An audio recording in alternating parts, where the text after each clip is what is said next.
Buen día. ¿Te ve? Buen día, doctor. ¿Se ve? Ok.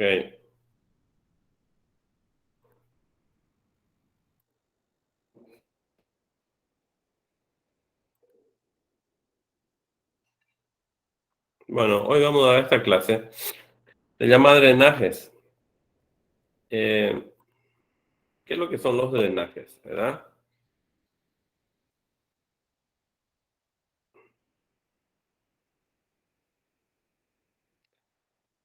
Es un procedimiento quirúrgico. Drenar es un procedimiento quirúrgico por el cual se coloca un dispositivo que viene a ser el dren en alguna cavidad del organismo o en algún órgano, ¿verdad? Con el fin de eliminar líquido líquidos naturales, como la orina, jugo gástrico, sacar pus de un lugar donde se ha recolectado o colectado pus, sangre o tejidos necróticos al exterior. Ese es el concepto de lo que es drenaje. Para que sepan y valoren este procedimiento tan utilizado anteriormente y se utilizaba con mucha frecuencia, era un error, ¿verdad? Chassaignac en el año 1804-1805 desarrolló y sistematizó la teoría de los drenajes. Imagínense, más de 2000 años. Más de 2000 años. Ya este señor tuvo el concepto científico, ¿verdad? Porque el drenaje existe de la época de piedra, antes de Cristo. Acuérdense que con piedra le partían la cabeza a algunos en la época prehistórica porque se sabía que después de un traumatismo de cráneo había que drenar ese cerebro para que se puedan salvar la gente. Entonces con una piedra bien afilada, ¡pam!, le metían en la cabeza, le rompían la cabeza, sangraba y seguramente cada 1000 uno vivía y entonces era todo un éxito. Penrose, que hasta hoy seguramente van a escuchar en las salas de cirugía y en los quirófanos, pasame el Penrose. Hasta hoy Penrose sigue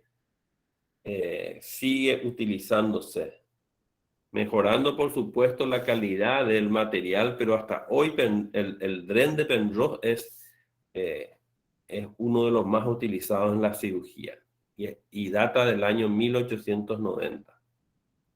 El Dren en cigarrillo, que es una combinación, ya fue desechado definitivamente. Fue desechado. El Dren en cigarrillo consistía en doblar una gasa en forma de un cigarro, ¿verdad? Y cubrirle con un plástico, ¿verdad? O no plástico, mejor dicho, con una tela de látex, como el guante, y eso poníamos dentro de la cavidad. Fue proscrito, está prohibido. ¿Por qué? Porque la gasa cuando se embebe ya no actúa como secante. Y la gasa se ensucia y se embebe totalmente del líquido, es más bien como un tapón, actúa como un tapón y no como un dren. Heaton en 1905 patentó el drenaje aspirativo, que después vamos a ver cómo es. Para que vean la historia de los drenajes, data de hace miles de años. ¿Qué es lo que es el dren? Es una estructura tubular blanda, rígida también puede ser. El dren de tórax es rígido, no puede poner un Penrose como drenaje de tórax, porque las costillas le van a aplastar.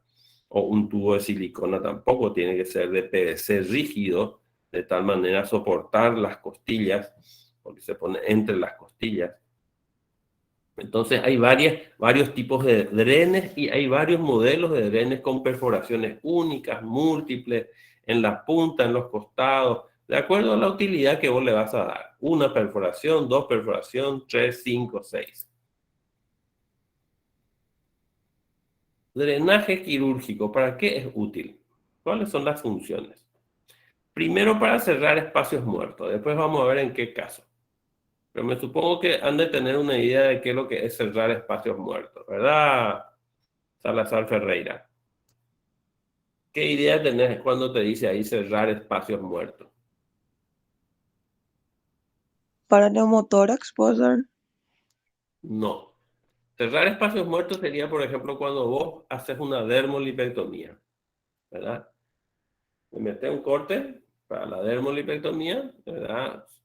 De cresta a cresta, ilíaca anterior superior, y empezás a levantar la piel con la grasa pegado a la aponeurosis, de tal manera que se te queda en la mano izquierda levantando, ¿verdad? Como una sábana, levantás así y vas a ver por dentro todo lo que es aponeurosis y músculo separado de la grasa. Ese espacio no existía antes de que vos lo operes. Entonces queda un espacio muerto, decimos nosotros. Al pegar otra vez, vos le sacaste todo su gasita, le sacaste su salvavidas, ¿verdad? Y entonces le vas a pegar otra vez al músculo, a la aponeurosis del músculo, ¿verdad? Con unos puntos como para que se fije. Y ahí queda un espacio muerto y eso junta líquido no infeccioso, no contaminado muchas veces, pero junta un poco de sangre y mucho líquido linfático. Y eso se debe drenar.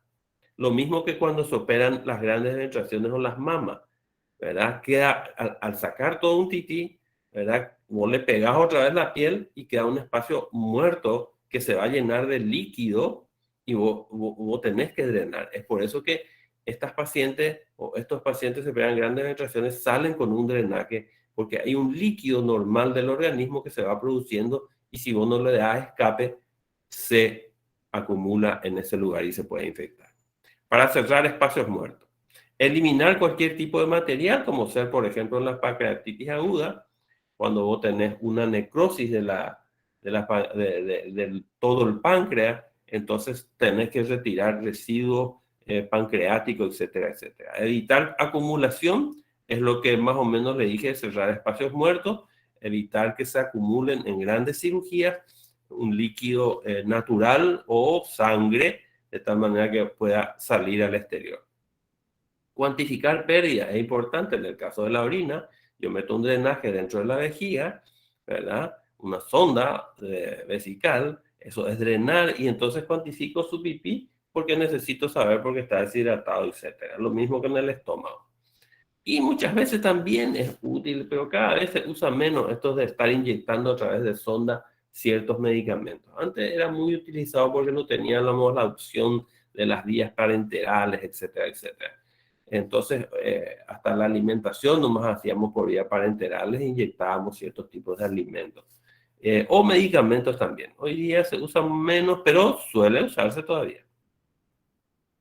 El diseño, el material puede ser de goma, silicona, hule, látex, plástico. Para algunos casos la silicona es lo mejor, para otros casos la silicona no sirve. Cuando vos necesitas rigidez por sobre todas las cosas, la silicona no es útil. Pero cuando necesitas menos irritación, más tiempo de estadía dentro del organismo, la silicona pasa al frente. Pueden ser o no radioopacos. ¿Qué quiere decir esto? Que pueden tener un hilo de radioopacidad, ¿verdad? Por la misma sonda para que vos puedas hacerle, por ejemplo, una radiografía y controlar si tu sonda está para ahí en el estómago y no se te quedó ahí en el bronquio derecho y vos le vas a dar a hacer un lavado gástrico.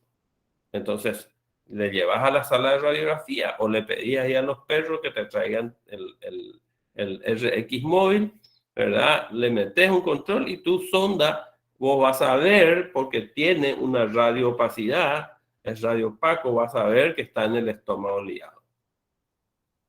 Hablando, semirrío, ya estuvimos hablando, pues punta roma o tonada con oliva metálica. Esto es interesante, cada vez veo menos también, ¿verdad? Pero utilizábamos, por ejemplo, las sondas nasoyeyunales cuando no teníamos muchos equipos de laparoscopía y solamente algunos ídolos tenían. Entonces, nosotros usábamos esta sonda con oliva metálica. Entonces, vos le dejabas en el estómago y él por el peso de la oliva metálica se iba cayendo hasta el duodeno y el yeyuno, que era el lugar donde vos querías que esté. Después le hacían una radiografía simple de abdomen y veía ya que la oliva metálica, la puntita, estaba ya a nivel del intestino delgado. Puede ser de una o más vías, dice, para drenaje, ¿verdad? Puede ver, por ejemplo, la sonda vesical, ahí tiene dos vías, una para inflar el globito y otra para drenar la orina. Hay sonda de 3 días también, sonda vesical de 3 días, que es para lavado prostático. Y así hay variedad de modelos de sonda que uno puede hacer. Pero por sobre todas las cosas, un DREN debe reunir estas características. Maleable para no comprimir ni lesionar estructuras vecinas. Importante porque vos le vas a dejar, imagínate, que le dejes vos un drenaje tipo tórax de silicona, quiero decir de PVC dura, ¿verdad? Rígida, con una punta medio filosa al lado de una sutura intestinal. ¿Qué va a pasar en los días con los movimientos peristálticos, movimientos del paciente? Esa sonda rígida puede horadar esa sutura que vos hiciste, y muchas veces también pueden horadar no solamente suturas intestinales, pueden horadar estructuras delicadas como vasos arteriales, colédoco, ¿verdad? Que son estructuras muy delicadas y se produce una perforación y una complicación de la gran PU. ¿Qué dije más ahí? Tiene que ser no irritante para los tejidos. ¿Qué quiere decir? Hay materiales que cuando vos le dejas 8 o 10 días, irrita el tejido. Puede producir irritación, puede producir una infección del tejido, puede infectarse esa irritación, puede irritar el peritoneo. Por eso el material que elija debe ser un material, o sea, vienen nuevos materiales. No vaya a inventar un drenaje que te viene a la cabeza, ¿verdad? Solamente acá en Paraguay solemos hacer, pero después le voy a mostrar. Pero no, es que hay que inventar nomás. Voy a ponerle este drenaje en tal parte, no. Generalmente está bien distribuido eso. Este para este, esto para este. No se debe descomponer en contacto con los drenados. Claro, imagínate vos que le pongas, por ejemplo, de goma, una sonda de goma a el páncreas, que tiene un líquido que te destruye todo, por poco no te corroe hierro, ¿verdad? En 3 días esa goma está hecho bolsa y se van vos vas a querer retirar el dren de 30 centímetros y retiraste 10. El resto se quedó todo en la cavidad abdominal. Entonces no se debe utilizar ese tipo de material para esos drenajes. Vamos a clasificar ahora los drenajes. Los drenajes se pueden clasificar según su mecanismo de acción, pueden ser activos y pasivos. Y según el objetivo, profilácticos y terapéuticos. Empezamos con lo primero. Según su mecanismo de acción, pregunta de examen que yo ya no voy a elaborar. Así que van a ser preguntas nuevitas y no las del año pasado, ¿eh? Según su mecanismo de acción, activos y pasivos. Según su objetivo, repito, profilácticos y terapéuticos. O sea, un drenaje que puede tratar, quiere decir eso. Que puede hacer un tratamiento. Vamos a los activos. Habíamos dicho que activos eran, según su mecanismo de acción, eran activos y pasivos. Los activos pueden ser aspirativos y aspirativos e irrigativos. Estos activos actúan por presión negativa. La sonda nasogástrica por excelencia debe ser una sonda pasiva, no activa. Pero los perros de repente quieren volverle activa y eso no se debe hacer. ¿Por qué? Porque el orificio que tiene la sonda, en las puntas, los varios orificios pueden chupar la mucosa duodenal y tu paciente, después de un lavado gástrico que vos le estabas forzando a sacar en forma activa, hizo una úlcera por horadar la pared del estómago. Entonces los activos actúan por presión negativa porque algo chupa para que haya una presión negativa dentro del tubo y salga hacia afuera de forma positiva. Pueden ser aspirativos, son drenajes por un mecanismo de succión, eliminan líquido, pus, sangre. Tenemos 2 de esos ejemplos, el Jackson Pratt y el Hemovac. Son 2 drenajes muy utilizados que van a ver en las salas, ¿verdad? Principalmente el primero, el Hemovac, ¿verdad? Que es un dren aspirativo. Y después están los aspirativos e irrigativos. Tienen el mismo mecanismo, pero tiene un agujero más que le permite hacer un lavado si es necesario. Esto es un Hemovac. Fíjense, esto parece un acordeón. ¿Vieron? Esto parece un acordeón. ¿Vos qué es lo que tenés que hacer acá? Acá tenés que comprimir. Este tiene como una llave en el sentido horario. Le das la vuelta y retiene la negatividad dentro de este tubo. Y entonces, al soltarle esta cintita que está acá, este stop que está acá, ¿verdad? Empieza a chupar. Y empieza a chupar líquidos, si es que hay, y se junta acá. Va a llegar un momento que este acordeoncito, ¿verdad?, va a quedar otra vez en esta posición. Ese es el momento de drenar el líquido y volver a darle negatividad a esto. O sea, presionando esto, achicando todos estos anillos que tienen acá, queda muy finito y después empieza otra vez a chupar. Creo que se me hace entender bien. Para colocar se utiliza a través de este punzón, ¿verdad? Un elemento contundente que en Tacumbú seguramente ha de tener un valor casi como la droga, ¿verdad? Es un punzón con mucho filo que se traspasa de un solo acto, ¿verdad?, la pared abdominal. Entonces, estás haciendo un orificio de drenaje adecuado a tu tamaño de sonda. ¿Para qué? Porque muchas veces nosotros hacemos en forma manual el orificio y queda un cero agujero y por ahí se pueden producir ciertas complicaciones. ¿Vieron cómo esto viene acá? Viene acá como con múltiples perforaciones para que por ahí van entrando los líquidos y vos puedas chupar a través de esto. Todo tiene medida que vamos a aprender ahora en forma práctica cuando vemos. Acá hay un drenaje de la zona del cuello porque este paciente o es un traumatizado o ha sido operado de una gran cirugía tipo comando, ¿verdad? Donde vos necesitabas un drenaje y ahí está acumulando la sangre que la enfermera cada 6 horas, según la indicación, va desechando y contabilizando lo que se drenó. Vienen en distintas pulgadas, gruesos, pequeños, etcétera, etcétera. Este es el mecanismo. Dren aspirativo por presión negativa.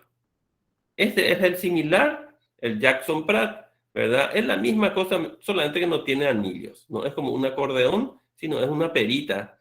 Eso que para aspirar la nariz de los bebés, para sacarle el moco, ¿verdad? Ese material es silicona, esto, ¿verdad? Vos apretás, apretás esto en tu puño, después agarrás y metés esto ahí y empieza a aspirar. Llega un momento en que quedó bien redondo, pero con sangre y aire adentro. Entonces tenés que volver a apretar, etc. Y este es el nuestro. Este es Made in Paraguay, ¿verdad? La perrada se ingenió un equipo de suero, ¿verdad? Acá está el perfus, ¿verdad? Otro perfus y con un suero. Vacías el suero, ¿verdad? Del líquido y le comprimí, hace como un ñoqui este acá, ¿verdad? Le comprimí bien y aspira. Vaya ya pota. Sirve, y sí sirve si estás allá por el Arauca y no tenés nada. Pero esta señora con su gran eventración, que era acá enorme, ¿verdad? Que se estranguló y fue de urgencia, ¿verdad? Acá hay mucho espacio muerto que debe ser drenado. Esto es fino, lastimosamente. Esto es fino. Acá también tenemos un problema de circulación de la sangre, más todavía al pasar los días porque se coagula. Entonces hay que hacer una especie de limpieza porque este no puedes retirar y poner otro. No. Entonces, en todo caso, te ingenias cómo puedes limpiar. Es trabajoso, pero salvatore. Salvatore para algunas situaciones. Ese es el hacer todavía. Y es una vergüenza. No, es que estamos orgullosos de esto. Estamos tristes. Mecanismo de acción pasivo. Pasivo pueden ser cerrados y abiertos. Acuérdense de esto. Actúan por rebosamiento. Esta es la sonda vesical. Actúan por rebosamiento. Los pasivos. Cerrados drenan a través de un tubo por presión a caída libre. Vos le pones al paciente una sonda y por caída libre va drenando. O le dejas abierto o le enchufas a un suero que tenga agujereado para que no haya una presión negativa tampoco ahí. O algún colector mejor. Esos colectores tipo de bolsa de, ¿cómo se llama? Vesical. Sería lo ideal para también a nivel gástrico. La sonda vesical es también pasivo y es cerrado, ¿verdad? A caída libre. A caída libre quiere decir que por gravedad se va saliendo. No le estás chupando, ¿verdad? Acá sí tenemos muchas sondas y esta me gusta. Por eso voy a dar un poquito sobre la sonda de Kerr.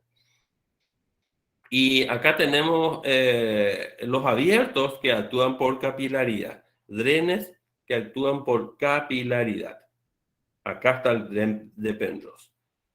Son abiertos en el sentido que no es precisamente un tubo cerrado, si bien tiene un agujero en el medio, eso se aplasta, es un agujero virtual, ¿verdad? Que al poner vos aplasta y el líquido puede ser que le abra. Pero lo que hace es salir por el lugar donde está el dren, por arriba, por el medio, por el costado, porque es como un plástico. Van a ver ahora enseguida. Esto es el dren tubular para los casos cerrados, pasivos cerrados. Este es un tubo que viene por metro. Es de goma. Es útil para ciertas cosas. Vos por comprar en la ferretería por metro. Dame un metro de dren de goma. ¿Y para qué? Te va a preguntar. Y voy a ir a operarle a mi paciente. Y se va a sorprender el ferretero, ¿verdad? Pero esto se esteriliza y está. Esto sí es de goma también, de látex con goma. No es una sonda ideal para tener 2 o 3 días, pero no para tener varios días. Se usa el de silicona. Es cerrado de 3 días. 1, 2, 3 días. La sonda, el dren de Pesser, muy útil el dren de Pesser, ¿verdad? Es también de goma. Esto se utiliza para gastrostomía para unos días, porque ahora hay un kit de gastrostomía que puede tener hasta 6 meses. Esto no dura mucho, hay que sacarlo. Esto es en forma provisoria para un dren de Pesser, para drenar o para alimentarle a un paciente por breve tiempo. Este es un de Malecot que tiene todas estas cosas para que no salga dren, porque el problema de estos drenes son la salida. Y se coloca a través de una gastrostomía, una yeyunostomía. La sonda de Kerr o tubo de Kerr es de goma o silicona, mejor si tienen de goma, de silicona, pero si no hay el de goma también, porque no está por mucho tiempo en el coledo, máximo 4 semanas, ¿verdad? Con un extremo pequeño que es colocado en la vía biliar y tiene una forma de T. Por eso es tubo en T, tiene una forma de T. Acá está, mira. Este es el que sale afuera, este es el que entra dentro del colédoco. Este tamaño suele ser variable, ¿verdad? Pero vos cuando ves tu colédoco, entonces le cortás de acuerdo al tamaño de tu colédoco. Y puede que sea una T grande, una T muy chiquitita, de acuerdo al tamaño de tu colédoco. Se utiliza para drenar la vía biliar y van conectados a una bolsa colectora o a un frasco. No se debe aspirar, debe ser a caída libre. A caída libre. Debe ser utilizado siempre que se aborde el colédoco. Este era el concepto que a mí me enseñaron y transmití todavía hasta 10, 15 años después de haberme recibido. Después, con la laparoscopía, vino el gran cambio. Hoy día vos podés hacer un cierre por primera intención, en algunos casos, del colédoco. Es posible. Antes era un pecado mortal. Te echaban de la facultad, te excomulgaban del barrio ahí, ¿verdad? La parroquia del barrio te excomulgaba y eras un paria más o menos, ¿verdad? ¿Por qué? Porque cerraste el colédoco de primera intención. Había sido, estaba bien. Se retira, nunca se retira al segundo o tercer día. Nunca. ¿Por qué? Porque esto para retirar debe formar un trayecto fistuloso.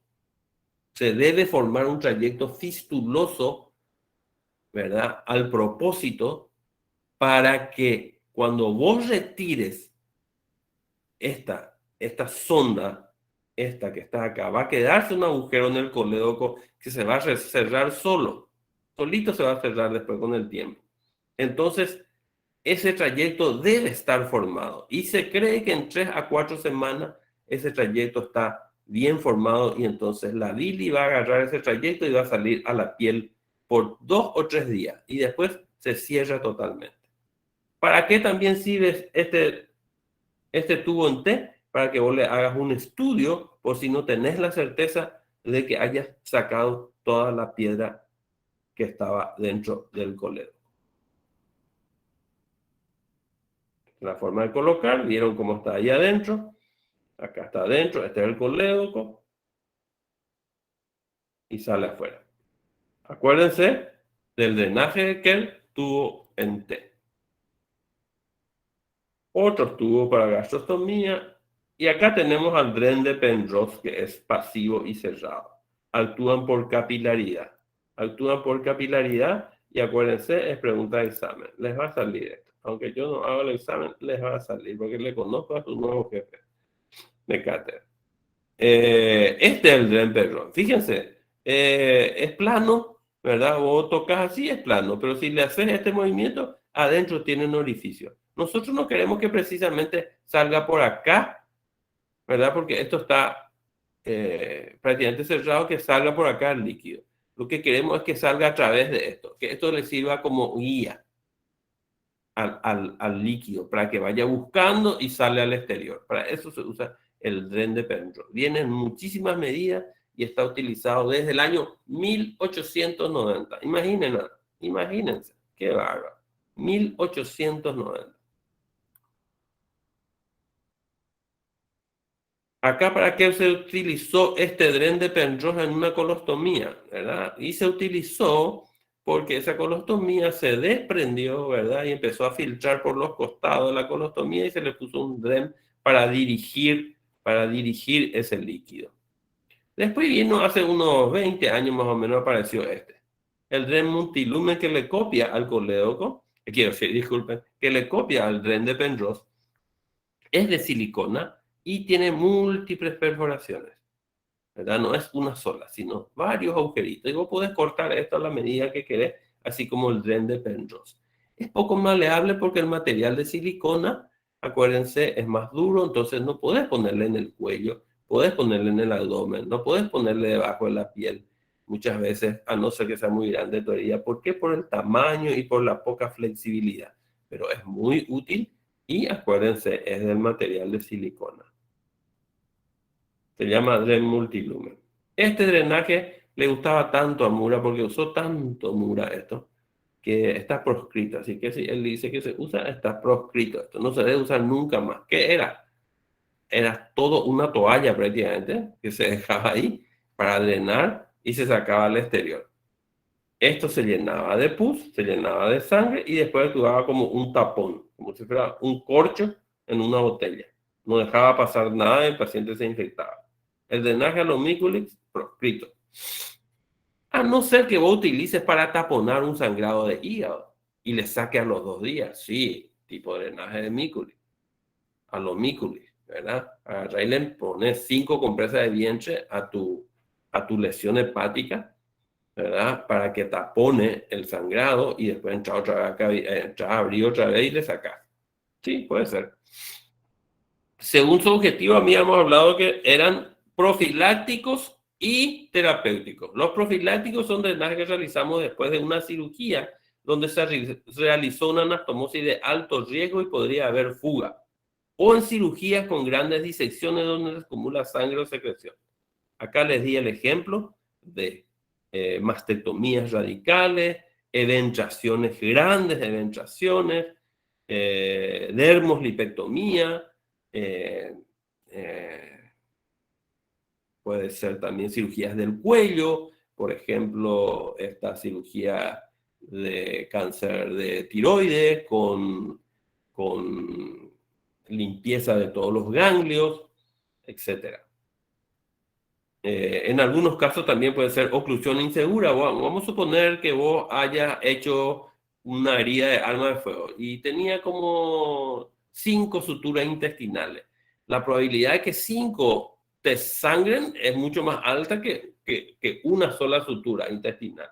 Entonces, lo recomendable es dejarle un drenaje por si una de ellas perfore o se abra esa herida. Prevenir seromas, hematomas, ¿verdad? De acuerdo al tipo de cirugía. Y acá más o menos están los drenajes profilácticos que dejamos. Profilácticos. Esta es la otra clasificación, no tiene nada que ver con activo y pasivo. Cuando dejamos ciertos drenajes. Cuando dejamos drenajes profilácticos aspirativos en disecciones extensas en tejido celular subcutáneo, mama, cuello, cirugía plástica. Esto es lo que le estuve repitiendo. Y cuando dejamos el aspirativo irrigativo en necrosis pancreática, extensas disecciones pelvianas y en las cirugías de próstata, ¿verdad? Donde vos necesitas una limpieza de la sangre, en este caso de la próstata, y de los restos pancreáticos que van quedando porque el líquido pancreático le va comiendo al páncreas, hablando así bien vulgarmente. Entonces necesitas retirar esa necrosis o si no se infecta. En ese caso tiene que ser aspirativo, que chupe, y que puedas lavar y chupar. Lavar y chupar y entonces sale todo ese detritus. En estos casos no necesitas vos lavar, sino aspira nomás. Los drenajes terapéuticos. El otro era profiláctico para evitar una acumulación de sangre o líquido. Este es para sacar pus, por ejemplo. Sacar sangre, pues no querés que se quede ahí, porque es un tratamiento. El drenaje de tórax es un drenaje terapéutico. Pueden ser punción lavado peritoneal diagnóstico, la punción guiada por TAC, irrigaciones lavado en pancreatitis, todos son terapéuticos también. La diálisis peritoneal es un drenaje terapéutico. Y el drenaje de tórax también. Le dejo a Tulio Rojas que le enseñe cómo se hace un drenaje de tórax. Así que voy a pasar. El drenaje de tórax, que es un drenaje sellado bajo agua a caída libre, no es aspirativo, se puede llegar a aspirar en ciertos casos. Cuando tenés un taponamiento, se puede, él les va a decir cuándo no y cuándo sí, en una clase siguiente. Normas de colocación de los drenajes en el punto más declive. Lógico, si vos querés drenar una peritonitis, no le vas a poder poner en el epigacho o querés que esté el paciente boca para abajo todo el tiempo. No, tenés que poner allá abajo en la pelvis. Ahí tenés que dejar, porque es el lugar más declive. Vos tenés que pensar que el paciente se va a parar o va a estar acostado, ¿verdad? Con la cabeza elevada. Entonces, todo se va a ir hacia abajo y allá tenés que poner el drenaje. Idealmente siempre por contrabertura. La perraja quiere sacar por la herida, ¿verdad? No sé por qué. Para no trabajar, no creo, porque un cirujano siempre es laburador. Pero no sé la costumbre de sacar por la herida. Te produce eventración y aparte de eso te puede infectar toda tu herida. Sacar por contrabertura. ¿Qué quiere decir eso? Por un nuevo orificio. Evitar contacto con la anastomosis de los vasos y del intestino. Claro, no vaya a dejarle el drenaje justo ahí al lado. El trayecto de salida lo más corto y directo posible. No le vaya a hacer toda una curva. Le pusiste tu drenaje, la punta de en el hipocondrio izquierdo, ¿verdad? O en la fosa ilíaca izquierda y la otra sacaste por el lado derecho. ¿Para qué vio tanto trayecto? Y una buena fijación externa. No se olviden de fijar porque la enfermera, al pasarle a la camilla de su anestesia, ya le va a sacar el drenaje. Las complicaciones, falta de funcionamiento, ¿por qué? Porque se taponó o se dobló como este. Pérdida del drenaje, se fue al fondo porque no ataste bien en forma externa y se te perdió. Infecciones de la herida, sacaste por la herida y se infectó. Perforación de estructuras delicadas, ¿verdad? ¿Por qué? Porque pusiste un drenaje con una punta muy fina al lado de una estructura delicada. Reacción inflamatoria cuando no utilizaste un drenaje de categoría o de buen material. Necrosis por decúbito, cuando dejaste mucho tiempo ese drenaje y hizo una escara. Por ejemplo, la sonda nasogástrica te puede hacer una escara en la nariz, te puede hacer una escara a nivel del cardia, porque está mucho tiempo pegado contra esa estructura. Por eso hay que saber el tiempo en que uno tiene que dejar. Puede producirte hemorragia y esto también es muy delicado con el tiempo. La evisceración y eventración, ¿por qué? Porque el agujero que le hiciste para meter el drenaje era demasiado grande. Era demasiado grande el agujero, flotaba tu drenaje ahí adentro y en un esfuerzo el paciente ¡pah!, le sale afuera. Como en este caso. Le puso ahí un tubo, hizo demasiado grande, hizo un esfuerzo, salió. Acá está la pérdida, ¿verdad?, del líquido por el costado. Esto está mal colocado el drenaje. Lo mismo también, mal colocado el drenaje, sale por todas partes, no está cumpliendo ninguna función este drenaje. Ni una función. Sale por la herida, sale por el costado, menos por el drenaje. Perforación, una perforación debido a que pusiste muy cerca del intestino, ¿verdad? Un drenaje de material rígido y con el tiempo pérforo. 2 criterios para retirar preguntas de examen. Así que los que se retiraron no les cuenten y que se jodan, ¿verdad? ¿Cuándo retiramos un drenaje? 2 criterios: débito y tipo de secreción. Tener en cuenta la cantidad que se está drenando. Por supuesto, tienen que saber cuánto es la acumulación diaria de líquido en el estómago. Y si ustedes están sacando más de lo que se produce, quiere decir de que hay todavía una obstrucción por debajo, y si ustedes le pusieron la sonda para eso, no vaya a quitar. Si vos pusiste un tubo en T y producís 1 litro de bilis por día en tu frasco, quiere decir de que abajo es una obstrucción, porque solamente nosotros producimos entre 300 y 500 por día. Entonces, sepan la fisiología normal para saber cuánto es el débito normal para los casos de cosas naturales. Ahora, si es pus, por ejemplo, de una apendicitis aguda, de una peritonitis, empezó a salir pus, el primer día te salió 100, el segundo día te salió 60, 30, 20, y bueno, el quinto día te salió 10, está como para ser retirado. Y también es importante el tipo de secreción. Ese es el concepto que tenés que tener también para retirar una sonda, el tipo de secreción. ¿Es caca todavía? ¿Es una puja chocolatada todavía? Esos conceptos deben manejar. ¿O es ya un líquido, un seroma natural de producción a nivel del organismo? Le dejo esto también como concepto, pero este es el que más me gusta.